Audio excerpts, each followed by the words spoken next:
Ne vous inquiétez pas, notre prochain orateur, M. Chaput, n'est pas en train de bouillir d'impatience. C'est une vidéo préenregistrée.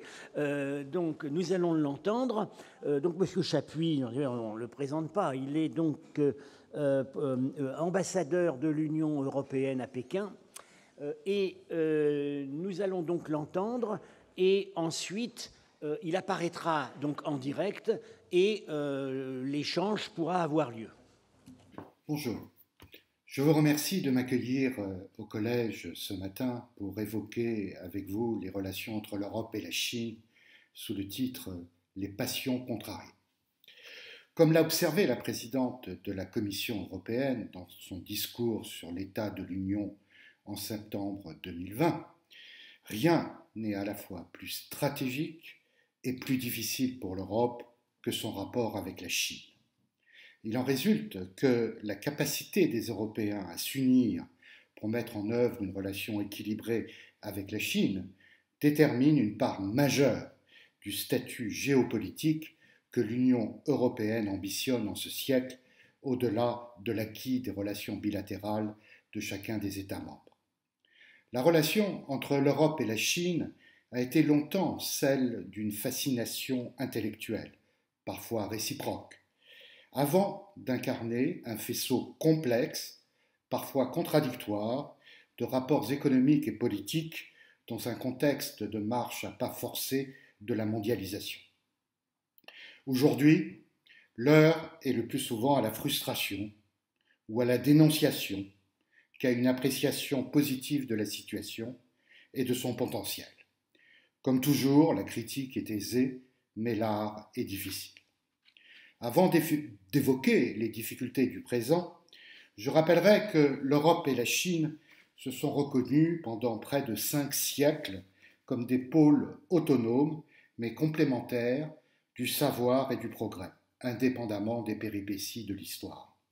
Une fois évoqués ces traits distinctifs de l'Europe chinoise et de la Chine européenne, j'aborderai les défis auxquels fera face la présidence française de l'Union européenne au premier semestre 2022. Parlons d'abord de l'Europe chinoise. Les rapports des missions jésuites en Chine au XVIIe et au XVIIIe siècle ont inspiré les philosophes des Lumières en Europe. La méritocratie à l'œuvre dans le mandarinat chinois, fondée à leurs yeux davantage sur le savoir que sur le sang, leur paraissait un remède optimale pour en finir avec la médiocrité de la gouvernance aristocratique européenne. À la différence des autres territoires dits découverts, ils ont vu dans la Chine des Ming, puis celle des Qing, une nation plus riche et plus développée que l'Europe. Tous les philosophes ne partageaient toutefois pas l'admiration d'un Leibniz ou d'un Voltaire. Il n'est pas indifférent que Montesquieu ait dénoncé le despotisme sous le couvert de la civilité confucéenne. Mais, d'une manière générale, les élites européennes embrassaient le modèle chinois. Comme l'a remarqué récemment une intellectuelle chinoise, alors que l'Occident continuait de se frayer un chemin hors des ténèbres, la lointaine terre asiatique, vaste et paisible, semblait baignée du soleil de la douce raison. Cette sinisation de l'Occident a donné lieu à ce que René Etiamble a appelé l'Europe chinoise. Au XIXe siècle, l'admiration, l'engouement, voire la passion pour la Chine en Europe ont peu à peu cédé la place à des sentiments plus prosaïques, qu'il s'agisse de mépris, de détestation ou de crainte. N'est-ce pas au fond ce que signifie la fameuse, quoique apocryphe, prophétie prêtée à Napoléon en 1817 à Sainte-Hélène? Laissons la Chine dormir, car quand elle se réveillera, le monde tremblera. Le péril jaune ne date pas d'aujourd'hui. L'impérialisme européen en Chine, porté par le commerce britannique et l'évangélisation française, qui innerve les deux guerres de l'opium, 1840 à 1842, puis 1856 à 1860, ainsi que l'écrasement de la rébellion des Boxers en 1901, assène un coup fatal à la fascination du siècle précédent pour le mandarinat chinois, mais en même temps accentue le goût européen pour l'exotisme et les chinoiseries. Le meilleur symbole est l'ouverture en 1863 d'un musée chinois au château de Fontainebleau, sous les auspices de l'impératrice Eugénie, avec plus de 300 pièces provenant du sac du Palais d'été. Une grande partie des 23 000 objets chinois des collections du British Museum à Londres provient du même pillage. Au tournant des 19e et 20e siècles, la Chine continue d'exercer un magistère intellectuel significatif en France et dans le reste de l'Europe, notamment en Grande-Bretagne, en Allemagne et en Italie. Comment ne pas mentionner ici les figures de Paul Valéry, Victor Ségalen, Paul Claudel et Alexis Léger dit Saint-Jean-Perse, ces trois derniers ayant d'ailleurs séjourné en Chine. La révolution culturelle qui ébranle la Chine de 1966 à 1976 fait également partie de notre histoire intellectuelle, celle du maoïsme et des groupes d'extrême gauche à travers l'Europe dans les années 70. Jean-Paul Sartre, Daniel Cohn-Bendit, Julia Kristeva, Roland Barthes, Philippe Solers, Maria Antonietta Matteucci et les Brigades rouges italiennes en ont été les porte-drapeaux. 50 ans plus tard, c'est-à-dire aujourd'hui, l'image de la Chine en Europe est à la fois si prégnante et si fragmentée qu'il serait illusoire de n'en retenir qu'un seul aspect. L'Europe chinoise d'aujourd'hui ne se résume ni au Made in China que nous consommons tous, ni aux millions de touristes que la pandémie retient désormais de l'autre côté de la Grande Muraille. La Chine en Europe, c'est aussi une diaspora qui a gagné en talent et en influence. Des intellectuels exilés comme Gao Xingtian en France ou Ai Weiwei en Allemagne. Un cinéma, une littérature qui ont fidélisé un large public. Également une sinologie européenne qui n'a pas à rougir de ses performances. Et pourtant, comment ne pas relever avec inquiétude un regain de discrimination, parfois même de racisme, à l'encontre des Chinois en Europe, ainsi que, bien entendu, les effets désastreux d'une propagande chinoise qui recourt bien trop souvent à l'invective et parfois au mépris à l'égard des soi-disant barbares que nous n'aurions jamais cessé d'être aux yeux des fils du ciel. Retenons de ces différents temps de l'Europe chinoise que la Chine fait partie intégrante de la culture et de l'histoire européenne, bon gré mal gré, avec autant de passion que de rejet. Comme l'a déclaré Emmanuel Macron lors de sa visite d'État en Chine en janvier 2018, je cite, « Depuis longtemps, la nation française s'est contemplée au miroir de la Chine.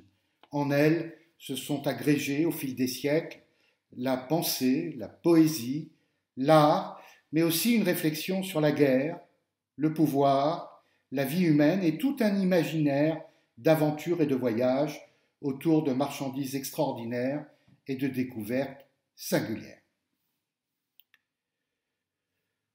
Au réciproque, l'Europe en Chine présente trois visages.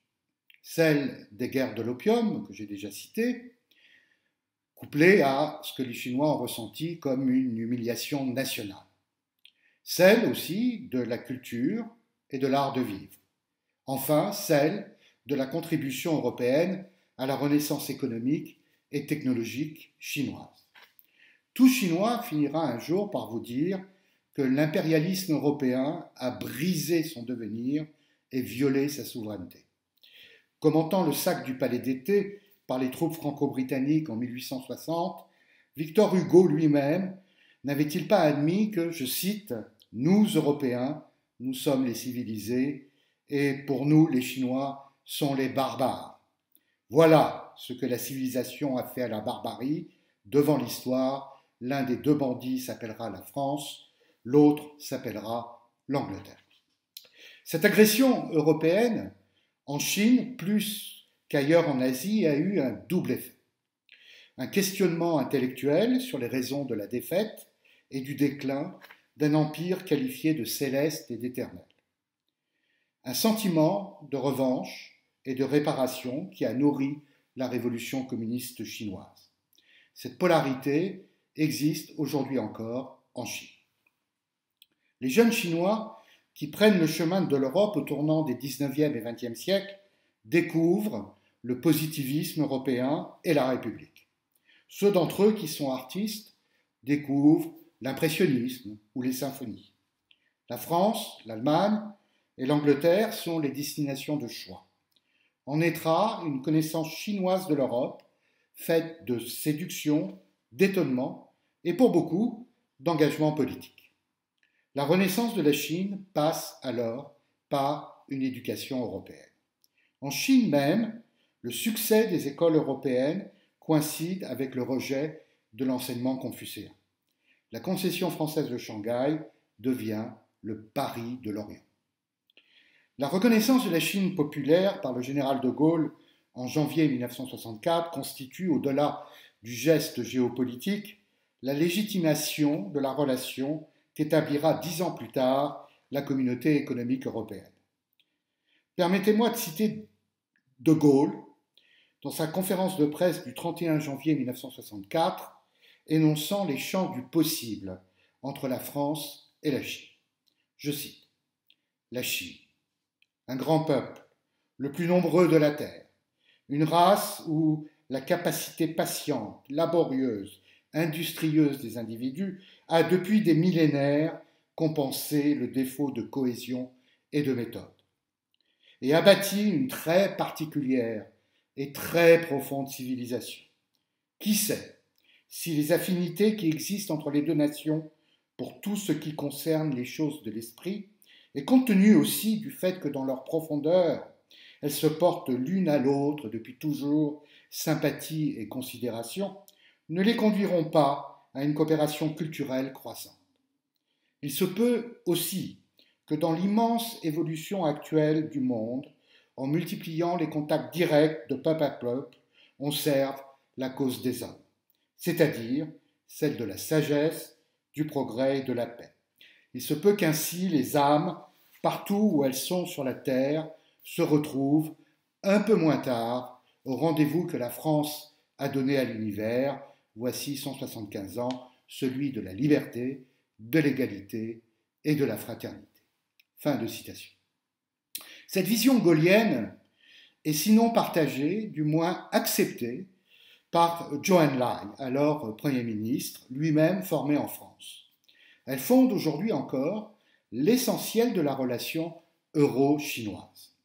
Considération réciproque, malgré la différence évidente des régimes, appel au contact de peuple à peuple, objectif stratégique de sagesse, progrès et paix, primat des valeurs républicaines.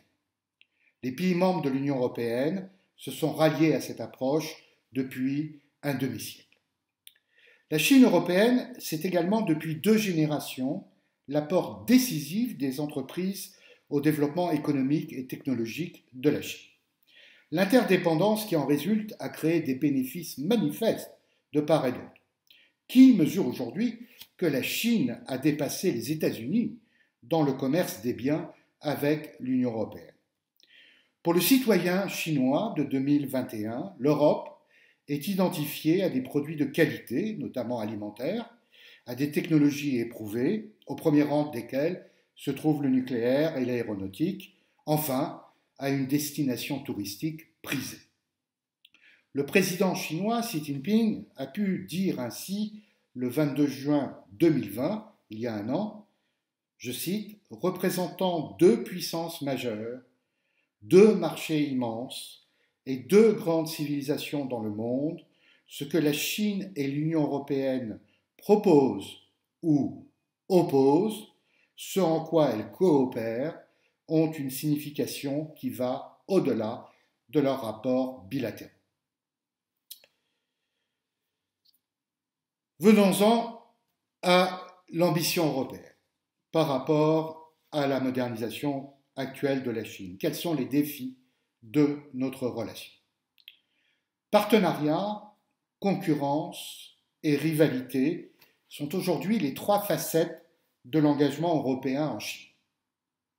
Elles ont été codifiées dans la vision stratégique approuvée par le Conseil européen en mars 2019. La proportion accordée à chacune de ces facettes n'est pas immuable. Elle varie tant en fonction du contexte international que des aléas de politique intérieure chinoise. Sans entrer ici dans le fond des dossiers, il est possible de serrer les tensions à l'œuvre dans la relation chinoise en trois questions de fond.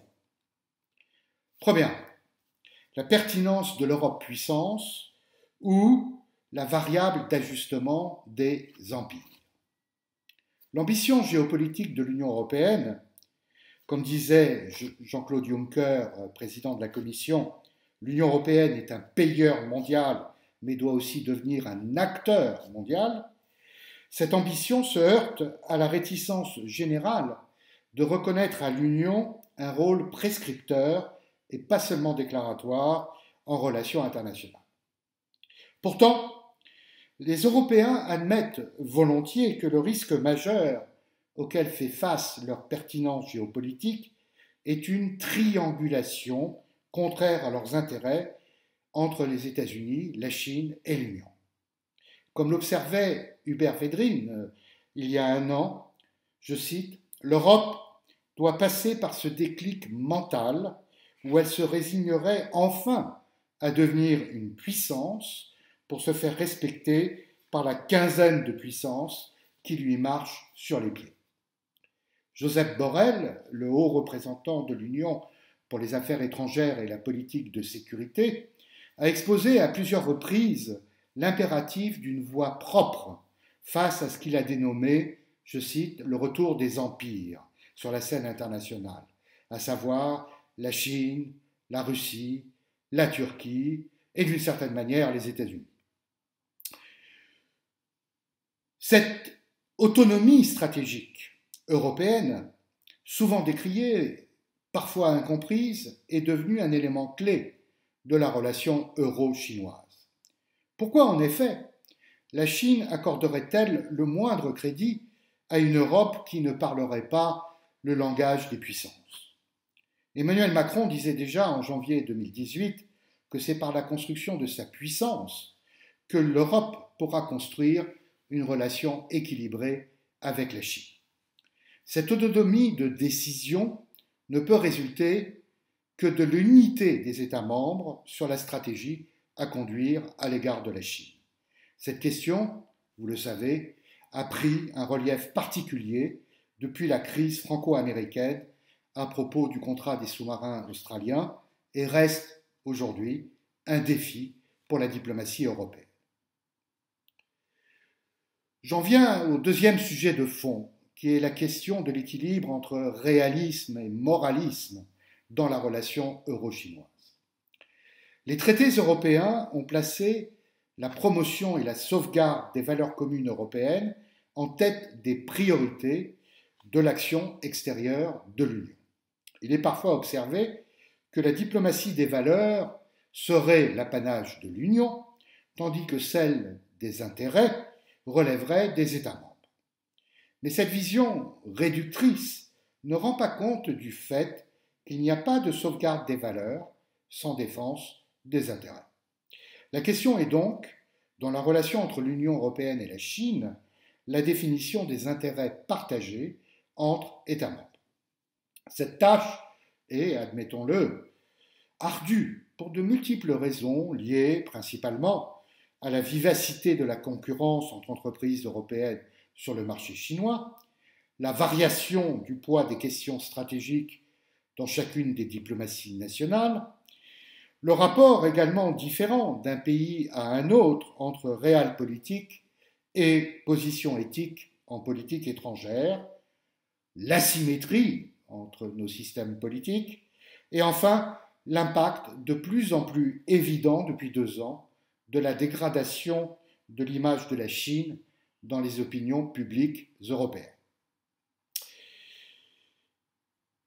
Tout cela est compliqué par la volonté nouvelle de la diplomatie chinoise d'évaluer ses relations avec les Européens en fonction de ses propres valeurs et de son poids croissant dans le concert des nations.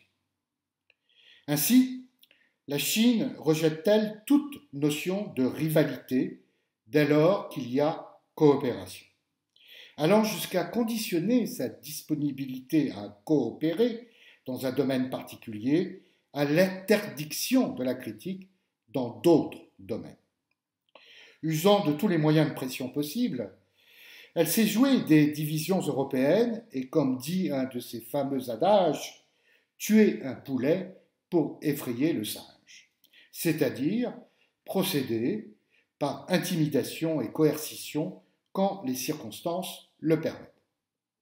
À ce titre, et contrairement à son engagement à soutenir la construction européenne, la Chine tend à privilégier des rapports bilatéraux sur lesquels elle a davantage de leviers de pression que des relations avec une Union européenne perçue comme moins docile à ses injonctions et surtout plus critique sur son comportement international.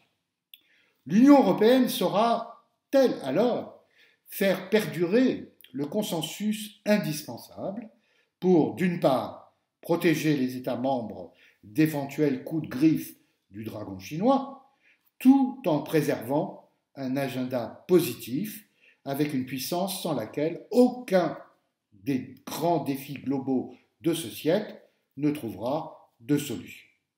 C'est en tout cas la direction donnée il y a 2 semaines par le Conseil européen informel qui s'est tenu en Slovénie. J'en viens à la 3e question de fond, qui appelle une clarification dans les mois à venir et qui a trait à la confusion du discours chinois sur la distinction à faire entre multipolarité et multilatéralisme. Relevons d'emblée que ces 2 concepts sont étrangers à la culture chinoise, dont la tradition ne conçoit ni égalité des acteurs, ni règles d'engagement collectif. La Chine, redevenue aujourd'hui riche et puissante, exige la singularité, tout en dénonçant l'hégémonie ou l'unilatéralisme à son endroit, s'entend. Ainsi a-t-on vu la diplomatie chinoise multiplier les formats dits X+1, où le +1 est toujours la Chine, qui n'est jamais mise sur le même plan que les autres participants. La mise en image des entretiens virtuels par visioconférence place d'ailleurs la Chine au centre, selon un protocole peu négociable. Même aux Nations Unies, la Chine a obtenu au fil des ans un droit de préséance pour prendre la parole. Selon les publics, la Chine se présente comme, je cite, le plus grand pays en voie de développement, ou comme une civilisation plurimillénaire unique par sa continuité historique et linguistique, ou encore comme, je cite, le seul pays qui a vaincu la pandémie du Covid-19 du fait d'un système politique dit incomparable par sa prétendue efficacité. À l'égard de ses voisins immédiats, sur lesquels la Chine a un ascendant ancré dans l'histoire, elle exige et établit généralement, à l'exception notable de l'Inde et à un moindre titre du Japon, un rapport sinon de sujétion, à tout le moins un rapport de force.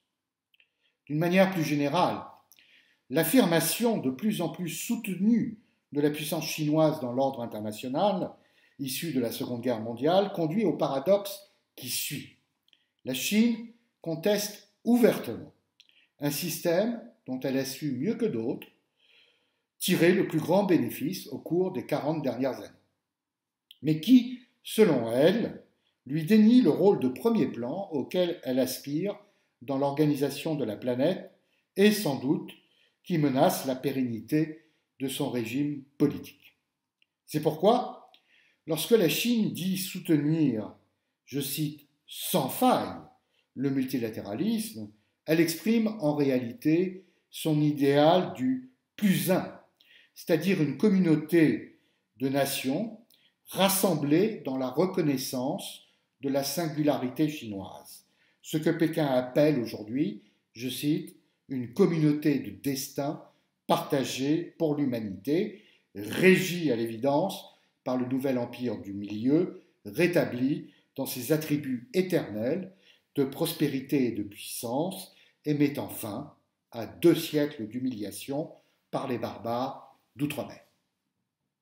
Ce rêve chinois de grandeur recouvrée et de singularité reconnue s'accommode mal de l'ambition européenne d'équilibre et de réciprocité qui fonde le multilatéralisme dans les échanges internationaux.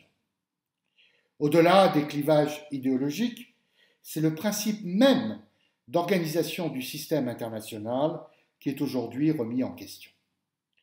La présidence française de l'Union européenne sera bien placée pour freiner cette dérive et réaffirmer, sur chacun des dossiers globaux qu'elle aura à traiter, la primauté de l'approche multilatérale et l'impératif d'amener la Chine à mieux apprécier qu'elle ne le fait à présent les bénéfices pour elle-même de la négociation et de la conciliation. Cela est particulièrement vrai en mer de Chine méridionale, sans doute l'un des foyers de tensions internationales le plus dangereux à court et à moyen terme. Le sommet sur la défense européenne annoncé pour le printemps 2022 pourrait fournir l'occasion de rappeler le droit dans ce domaine et de légitimer les garanties de sécurité que pourrait apporter l'Union européenne en Asie. L'accent mis sur les tensions structurelles ne doit pas, cependant, occulter la réalité et l'importance des partenariats euro-chinois dans de nombreux domaines, qu'il s'agisse de la propriété intellectuelle, y compris le champ nouveau des indicateurs géographiques, de la transition énergétique, de l'action climatique, de la biodiversité ou encore de l'agriculture durable. L'Union européenne entretient ainsi plus de 70 dialogues institutionnels avec l'administration chinoise qui encadrent un travail de fond sans doute peu médiatique, mais certainement utile. La conférence des Nations Unies sur la biodiversité qui vient de se tenir à Kunming, en Chine, et celle toute prochaine sur le climat à Glasgow ont été préparées au plus haut niveau entre Bruxelles et Pékin. Je n'ai évoqué que trop brièvement les questions commerciales et financières qui sont à l'évidence la face la plus visible de la relation euro-chinoise. Depuis l'accession de la Chine à l'Organisation mondiale du commerce en 2001, le commerce des biens et des services, tout comme les flux d'investissement, se sont massivement développés et ont créé des interdépendances qui suscitent parfois des inquiétudes ou des critiques, mais qui témoignent également du poids des rapports euro-chinois dans la globalisation. La perspective de la signature d'un accord global sur les investissements entre l'Europe et la Chine, négocié depuis 7 ans, est aujourd'hui bloquée en raison des sanctions chinoises infligées à des parlementaires européens. Il faudra cependant y revenir, le moment venu, pour mieux équilibrer et sécuriser les flux d'investissement dans les deux sens. Enfin, je n'ai pas mentionné un volet essentiel de la relation euro-chinoise, celui de la mobilité en général et des étudiants en particulier, suite à la quasi-fermeture des frontières chinoises depuis mars 2020 du fait de la pandémie.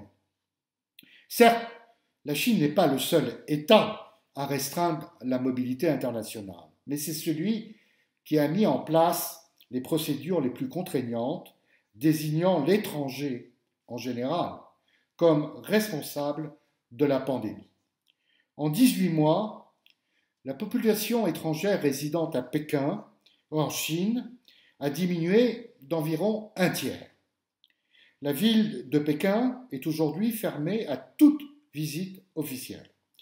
Des discriminations tendant à la xénophobie ont été relevées dans tout le pays. Ce repli sur soi est évidemment préoccupant et décourage les meilleures volontés.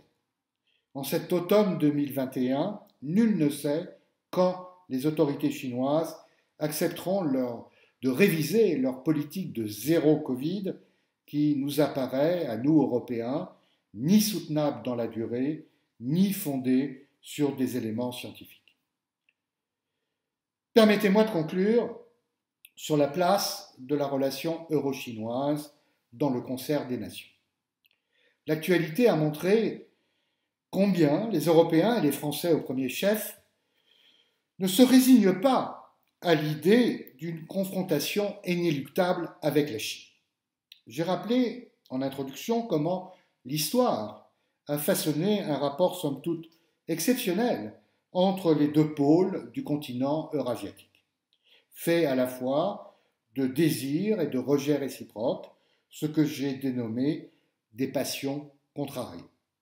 Si nul ne devrait minimiser la rivalité qui oppose nos systèmes politiques et nos systèmes de gouvernance, il serait tout aussi inapproprié de ne pas concevoir le potentiel de coopération qui nous rapproche.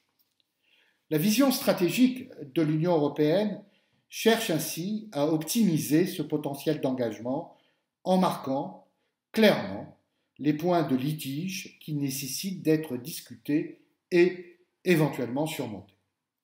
Pour autant, les Européens seuls ne maîtrisent pas les conditions dans lesquelles une politique d'engagement conduirait à un positionnement plus apaisé et plus conciliant de la Chine dans l'ordre international. C'est la raison pour laquelle la stratégie européenne de coopération dans la région dite Indo-Pacifique, adoptée le 16 septembre dernier, s'appuie sur la force des liens qui unissent déjà l'Europe à la plupart des États asiatiques. L'Europe porte ainsi une ambition de sécurité collective et d'intégration économique propre à équilibrer la puissance chinoise dans son voisinage en l'enserrant dans davantage d'interdépendance, soutenant son propre développement intérieur, ce qui est et devrait rester pour longtemps encore la première des priorités des autorités de Pékin.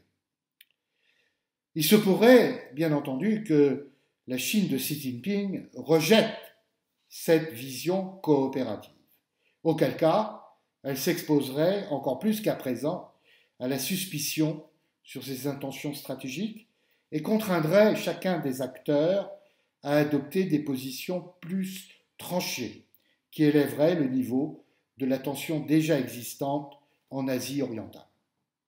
Le fait est qu'il existe différents courants de pensée stratégique chinois, couvrant les champs du possible, y compris du pire. Le président Xi Jinping a assuré, il y a un mois, à la tribune des Nations Unies, que son pays, je cite, entend œuvrer constamment à la construction de la paix mondiale, contribuer au développement global, défendre l'ordre international et fournir des biens publics. Fin de citation. Mais séparément, un professeur de sciences politiques, conseiller du comité du parti de la ville de Pékin, du nom de Guo Tichang, affirmait sur un réseau social chinois ce qui suit. Je cite, « Seule la Chine est en position de déterminer les règles de l'avenir du monde. Non seulement devons-nous relever le défi de nous hisser comme nation dans la forêt des nations, mais aussi d'apporter une transformation fondamentale du système global dominé depuis des siècles par l'Occident. » Fin de citation. Les deux propositions sont manifestement contradictoires. Et c'est bien là la difficulté à laquelle l'Europe, comme tout le système international, font face aujourd'hui. Au fond, et ce sera ma conclusion, comment conjurer une possible dérive chinoise? Les dernières années nous ont appris que les appels à contrer ou à endiguer la Chine ne font que renforcer les voix les plus radicales en Chine, enivrées aujourd'hui par la puissance et la prospérité.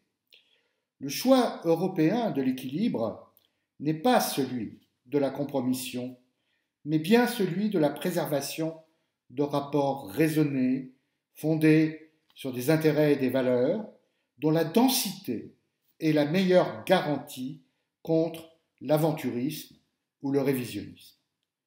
Aussi contrariée serait notre perception de la Chine, aussi déterminée devrait être notre volonté de conforter une approche rationnelle et pacifique. Je vous remercie.